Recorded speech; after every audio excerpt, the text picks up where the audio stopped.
A storyline on Sir John A. Macdonald, Canada's first Prime Minister, from Confederation in 1867 to completion of the railroad in 1885, in his time and his legacy.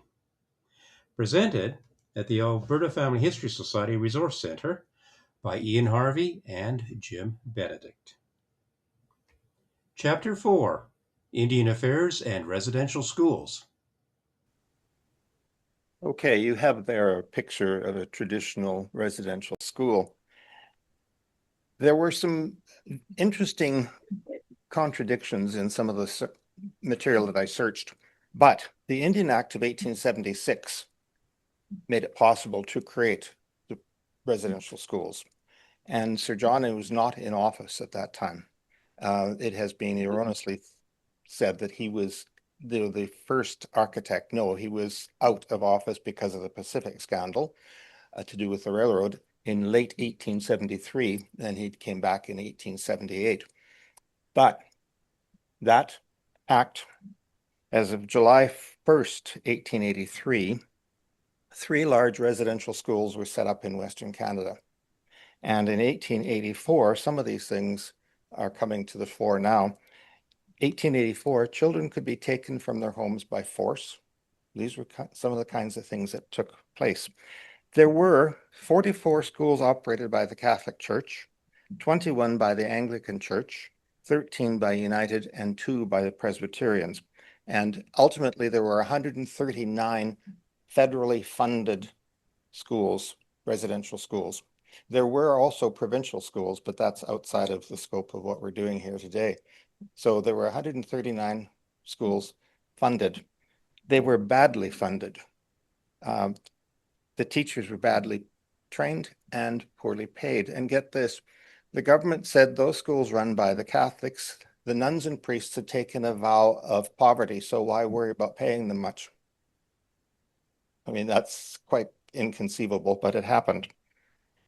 Nutrition was terrible, diseases were common, and tuberculosis. And oddly enough, the number of deaths was higher in the 1950s than it was earlier, but here you can see the incredibly crowded conditions. I mean, there's almost no room between the beds there, and therefore it was a breeding ground for disease. And that was very typical. There's an example of one school. And this picture is very telling. They took this child and many thousands of others. He was 8 when he was taken from his parents and placed in Regina Indian Industrial School. They called him number 22 because he was the 22nd pupil enrolled at the school. But notice on the left side, in his traditional outfit, his long hair, etc., and what became of him once he entered the school. The reason for cutting the hair, well, they got lice. And that may or may not have been true, but it was the excuse that they used to shave their heads, both girls and boys. And their clothing, their traditional clothing, was never allowed. Their languages were not allowed. Their culture was not allowed. So, in other words, pretty horrible situation. Now, I skip ahead into the 20th century after Sir John died, because there's something very important here. The Assistant Commissioner for Indian Affairs was none other than the poet Duncan Campbell Scott. And he was a hideous human being. He said, "Get rid of the Indian problem, and soon there will be no Indians," because he was an extreme assimilationist. They had to be included, and that was the end of his discussion. He oversaw the expansion of a system of residential schools. His actions contributed to the suffering and death of countless number of students, and it was complete disregard for the welfare of the students. I also want to mention that in his time period, there was an amendment to the Indian Act. The children could not go to other schools. They were assigned to a specific school, and they had to go to that one. They could not go to another one. And there were people in the government who said, We should move the schools far enough away so the parents can't come to visit. This was the attitude at that time. It was quite inconceivable. Most schools were closed in the 1960s, and there's a slight discrepancy by 1 year. The last residential school was in Nunavut, and one group says 1996, the other says 1997. But that was the last of the residential schools as they were closed. I have a book on the table here. It's a brand new book on the Prime Ministers of Canada. It's so recent that Mark Carney's picture is in it. But John Ibbotson of the Toronto Globe and Mail wrote that after Sir John A. Macdonald, there were 18 prime ministers. Why is the focus still on him?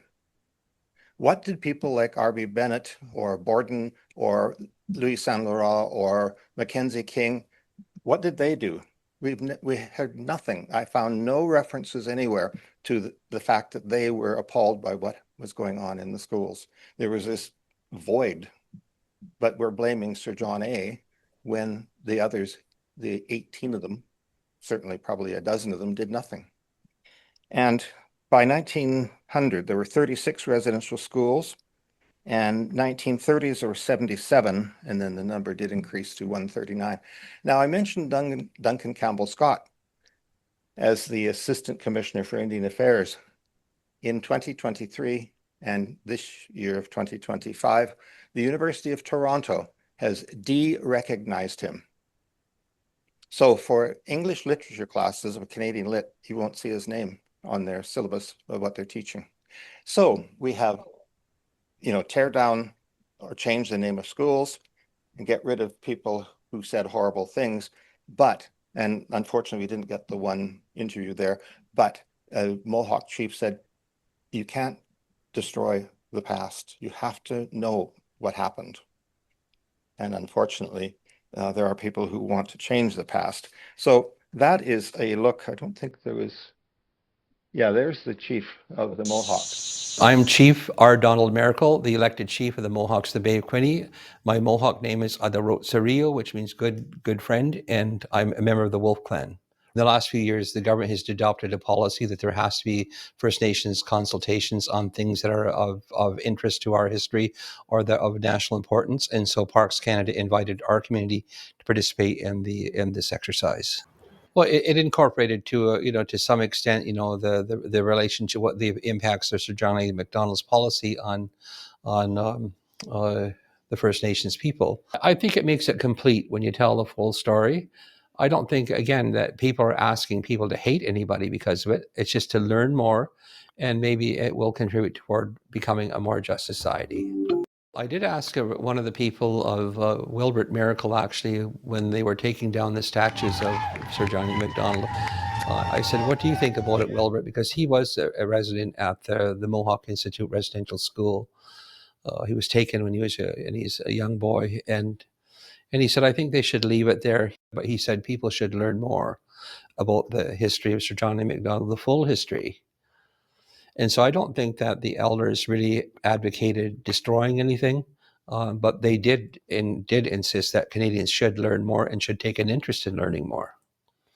The policies of the government of Sir John A. Macdonald had a profound impact on First Nations people and how they were perceived by the colonizing nation, and also the exercise of their traditional and Aboriginal and treaty rights. I think some of the contributions that he made are positive. Canadians do benefit from the CPR railway line that was constructed to unite the East and West, Western provinces. So I think we have to all see that as a positive benefit for everyone. But Sir John A. Macdonald didn't start the residential schools, but he continued it during his prime ministership, and he built a number of them across the country. So you can't deny the good and the bad. It happened. Just one comment that, as this Mohawk chief said, we can't erase it. We have to know what went on. Same with Duncan Campbell Scott, the poet. His poetry is not going to be taught now, but, he needs to be put into context of the time period in which he lived. Bye.